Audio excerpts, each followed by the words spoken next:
Hi, good afternoon. So this is my talk on the gut. So I'll be using a lot of pictures, and one of these days I promise I'm going to figure out how to do slides. So the gut actually starts at your mouth. You didn't realize that, did you? So it starts up at your mouth. Let me get up here and actually goes down. And this is a terrible picture because I can't actually see through it. Here's the esophagus that comes down, which is also part of our gut. And the esophagus actually goes through your respiratory diaphragm. So it goes through your respiratory diaphragm, and just below your respiratory diaphragm, there's a valve. There's a little valve. And it's supposed to stay closed until it gets signaled to open to let food actually go down and through the esophagus. And then what happens is that it goes into your stomach. So let's do some locating here. So here's the deal. This is your liver on the right side of your body, and it goes into a little bit of the left side of your body. And this is your stomach over here, which I'm going to show you a better picture of. And then the stomach exits into the small intestine, which is all this middle stuff that's around your belly button. That's where your small intestines are. Then the small intestines goes into the large right here and inside your right hip. And inside, this is the beginning part of your large intestine, and there's your appendix on the very bottom of that beginning part of your large intestine. And then what happens is your large intestine goes up. It goes under your liver a little bit. It swags across, goes behind your stomach, comes out, goes through your right hip, and then down and out. So that's the total of our digestive system. Let me show you some different pictures so that we can actually, so you're going to pardon me for reaching for pictures. This is a better one, is that here is a picture of my stomach itself. So my esophagus goes through my respiratory diaphragm right here. So I want you to think about this, is if I'm a sloucher or somebody with not great posture, what does that mean? It means the tension in my respiratory diaphragm is going to be compacting or tightening on my esophagus coming through, and here is my stomach. Here is my stomach, right here. My stomach is on the left side of my body, underneath the rib cage. So there's my stomach. Now, what can happen, and it happens to many, many people, I'm going to show you a little quick picture of what can happen, is that, don't forget, we've got that valve at the bottom of the esophagus going right into the stomach that opens and lets food in. So let me show you some pictures that I've drawn about what can happen. So this here is my respiratory diaphragm. See, this is representing my respiratory diaphragm. Here is my stomach. Here's my stomach. And down there's my stomach. So what can happen is that one part of my stomach, so these are the pictures of hiatal hernias and the different variations that you can have in a hiatal hernia. So what can happen here, you can see, is that part of my stomach actually goes up and through the hole that my esophagus comes down through. Interesting. Here, my whole top of my stomach stretches out, and my valve goes on above my respiratory diaphragm. And what happens is, in all of these cases, here you have a big part of the stomach going through where it opens out, and you actually have esophagus really high above the respiratory diaphragm. Now, in all of these cases, what's going to happen is that the valve actually stays open. The valve stays open, and food goes back up. Food goes back up through your esophagus and gives you that reflux or heartburn, however you'd like to call it. Now, super important, and I tell my students some stories about this, super important is that digestion actually begins in your mouth. So digestion begins in my mouth, and I'm supposed to chew my food so well that it actually turns into liquid. Ha ha ha. How many of us actually chew our food that well? It is actually supposed to be chewed and broken down, and the enzymes in my mouth start the digestive process. And then what happens is obviously it goes down my esophagus and goes into my stomach.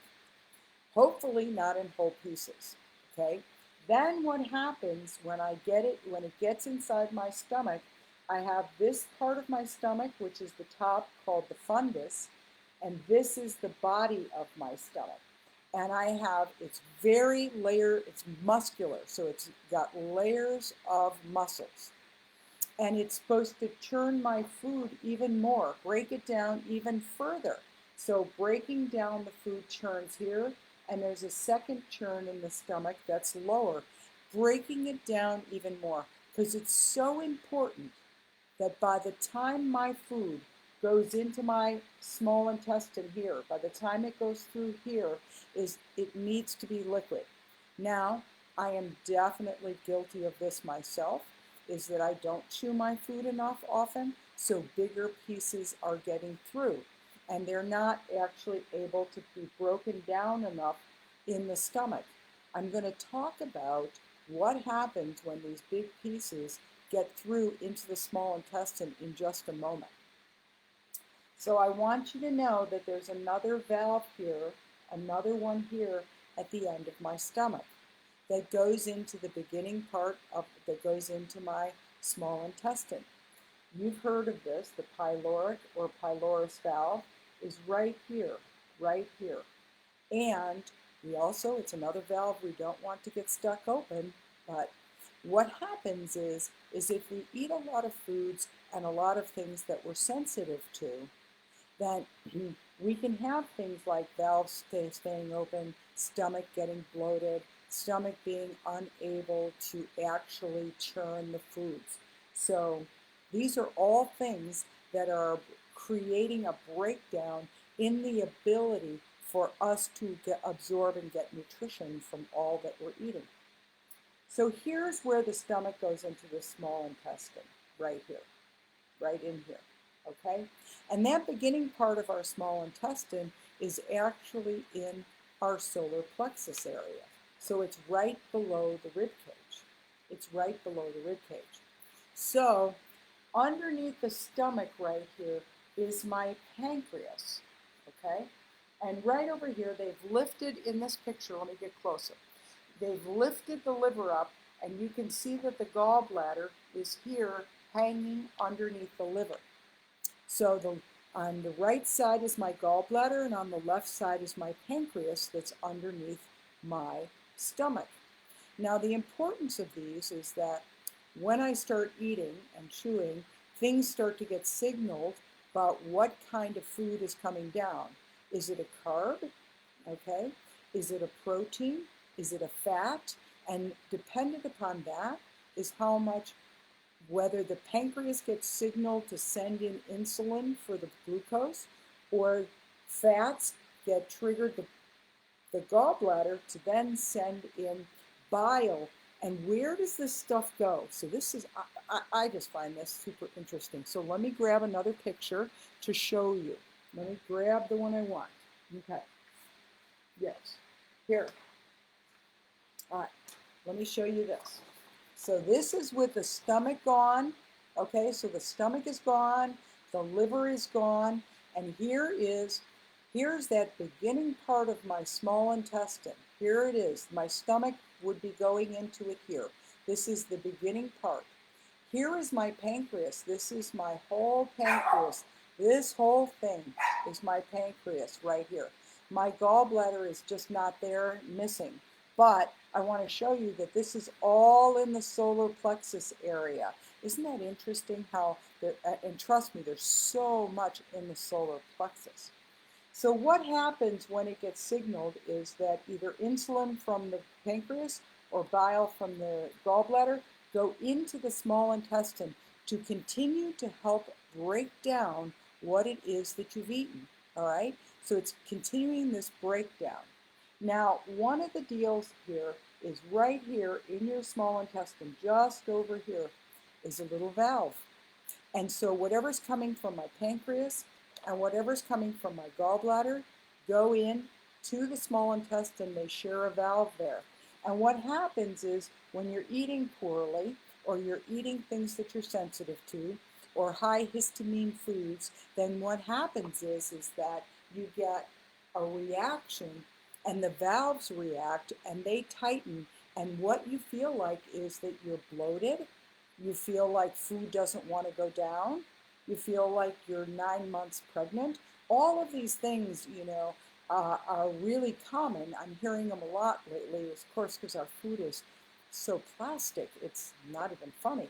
So what's happening is that the practitioners like myself need to come in and help you by releasing this. But of course, the the biggest thing is that we need to stop eating foods that we're having reactions to.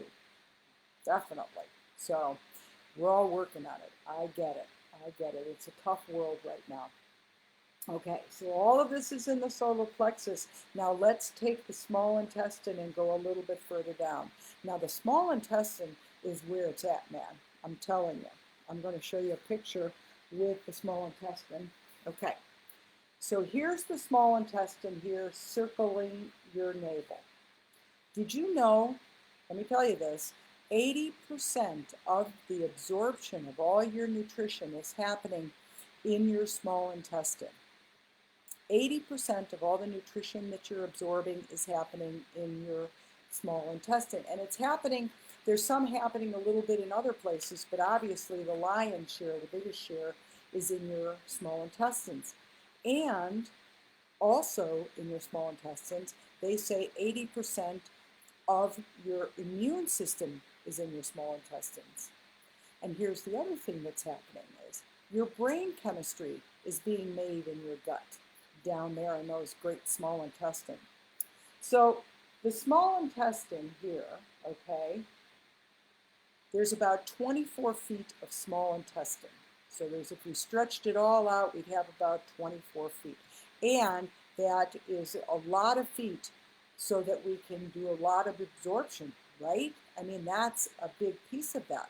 But let me show you a picture or two of the inside of the small intestine, which makes it even more interesting and miraculous. So hang on one second.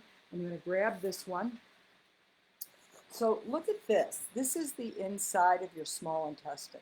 So look at how we have little, it looks like camel humps. But what they're called, and it shows a bunch of them here, is they're called villi. And the villi are like finger-like projections. So doesn't this give me more surface for me to do absorption? This gives me more surface for absorbing. But I mean, obviously, we need to absorb a lot of nutrition. So on each of the individual villi is also little hair-like projections, which creates even more surface. Even more surface. So that's a lot of surface. I got 22 to 24 feet of intestines. And then in that, I've got all of this extra surface within it to do all of this absorption.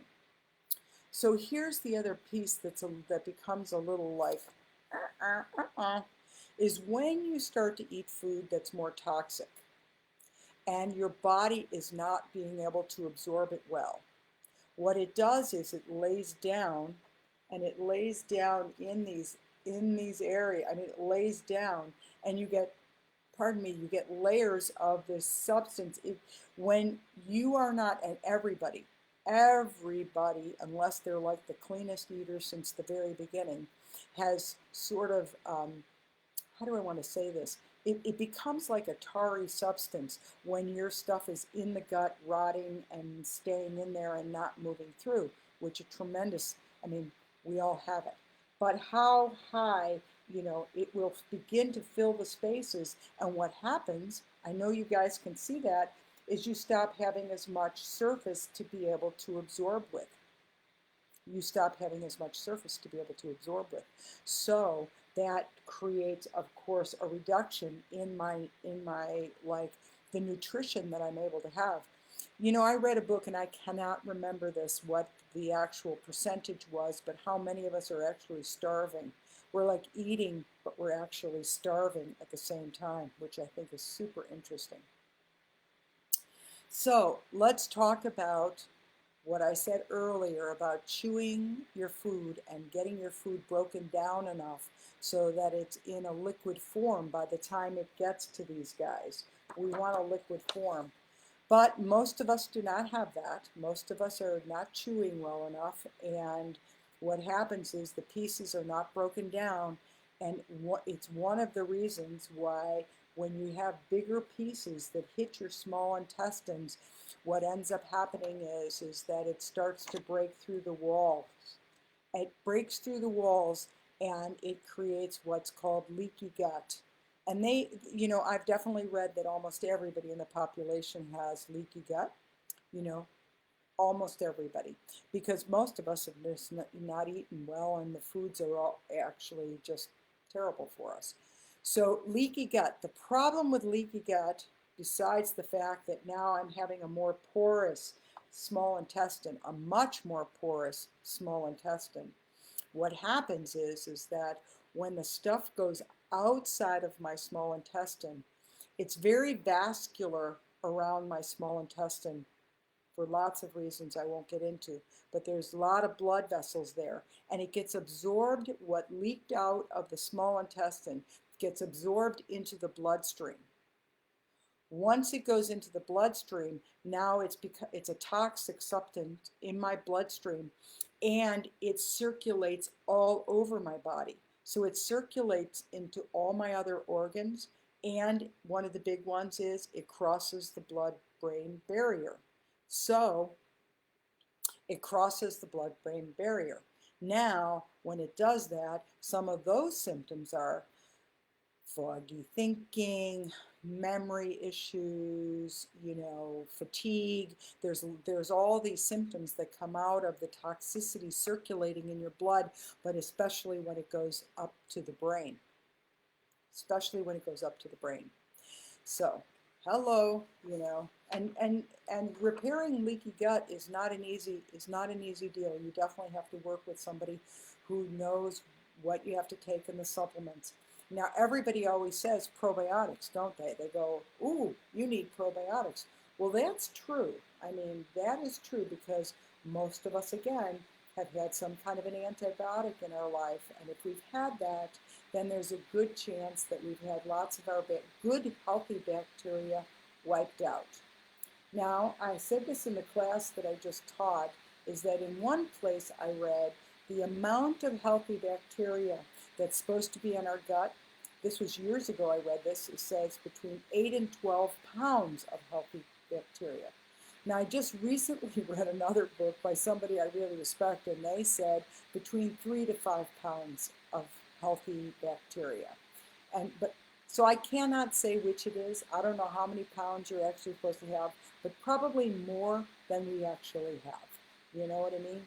A lot more than we actually have. So the probiotic issue is definitely that's one part of it, because our healthy bacteria is part of the defense system against something growing too large or having too much of E. coli or yeast and those kinds of things. So our bacteria, because we always have those things in us, the yeast and the other kinds of sort of bad bacteria, but what we need the lion's share of it to be in the healthy bacteria, which keeps the other stuff in check, okay? It keeps it in check. It's not about not having any kind of, other bacteria in our system. We just need the healthy, biggest group to be in our healthy part. Now, let me show you a really interesting thing that I just learned in about the last year and a half. So I always thought that the statistic of that 80% of our immune system is in our gut came because so much of the lymph nodes, most of our lymph nodes are all around the small intestine. So that's why I always thought that the immune system was actually in the gut. That's why I went there. But I have learned that actually, and this is a good picture, let me get it close enough, is this is the inside of your small intestine, and that there are a layer, there is a very big layer, a single layer of what's called mast cells. And your mast cells are part of your immune system. And it is in, so here's some of the villi where I'm going to be absorbing, right? And then there's a very thin um, single epithelial layer, and then I have these mast cells. Now the mast cells are the immune system. So all through my many feet of intestines are these mast cells keeping the immune system healthy and going.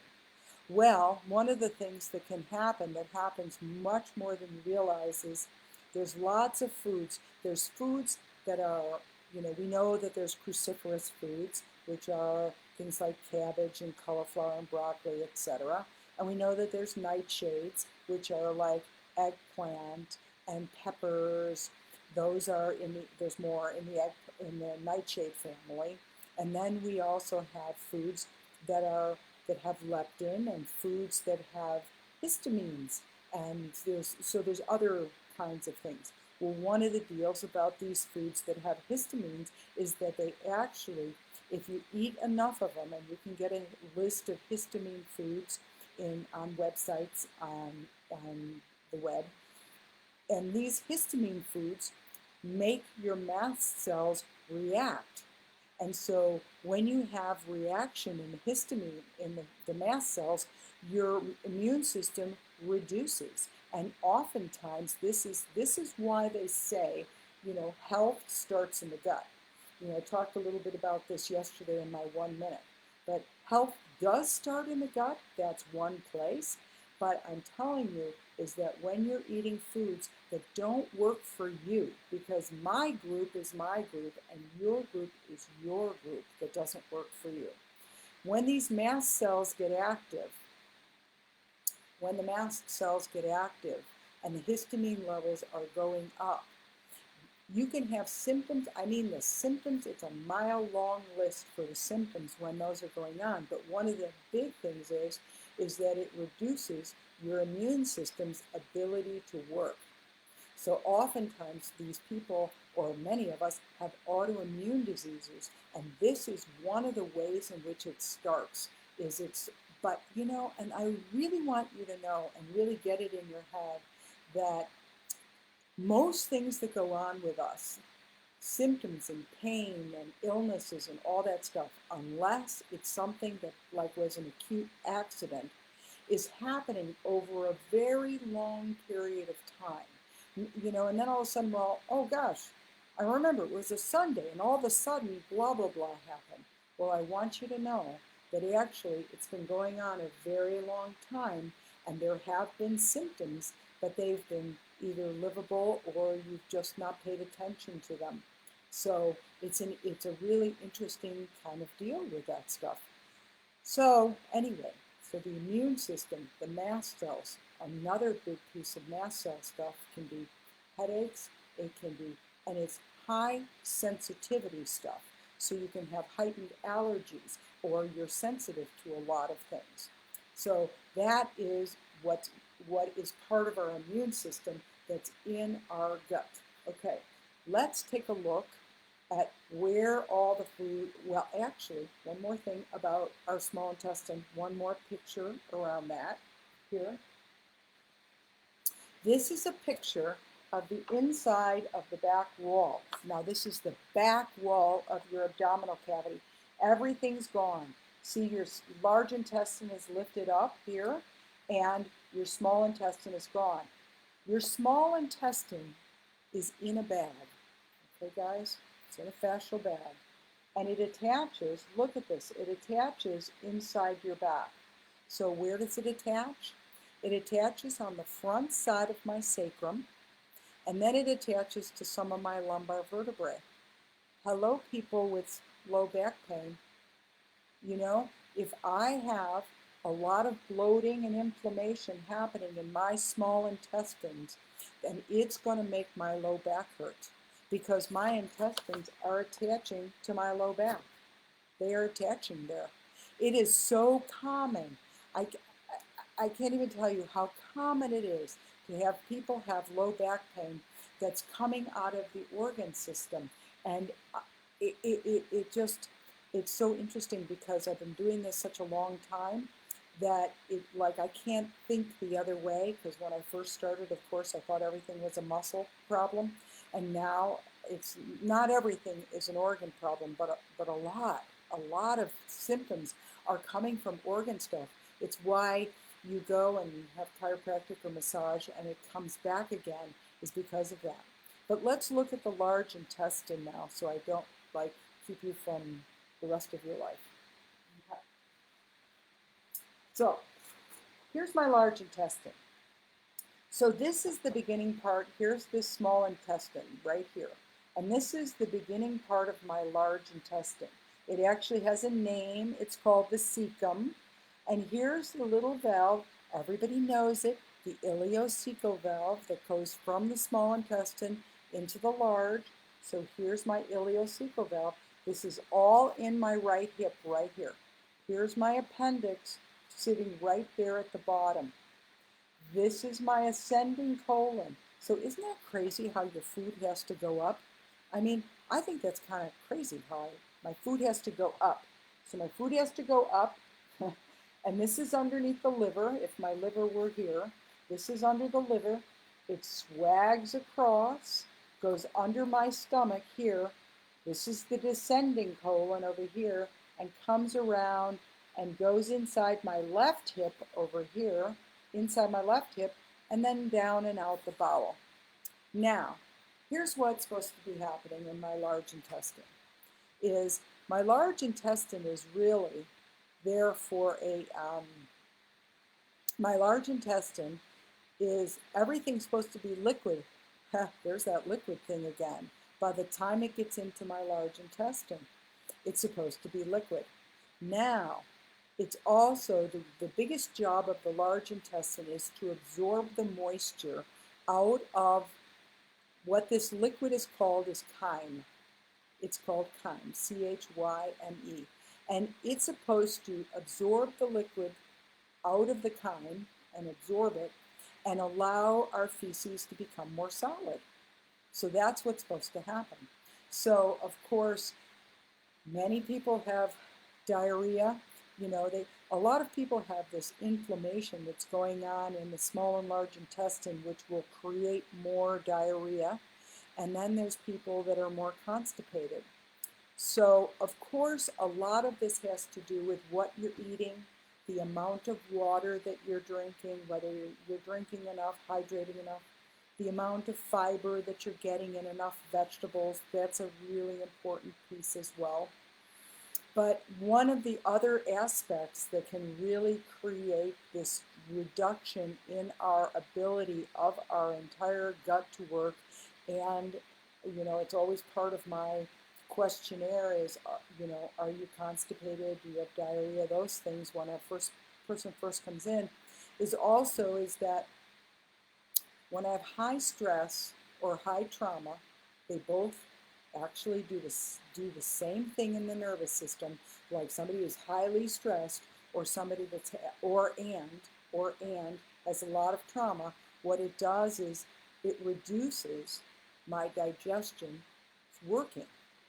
So we have so many prongs and places that things that can have a tendency to maybe not be working correctly, and it might be because I'm too stressed, and it might be because I'm eating poorly. It might be, you know, there are things like that going on. So when my autonomic nervous system has too much tension, too much stress in it, it will cause my digestion to really slow up.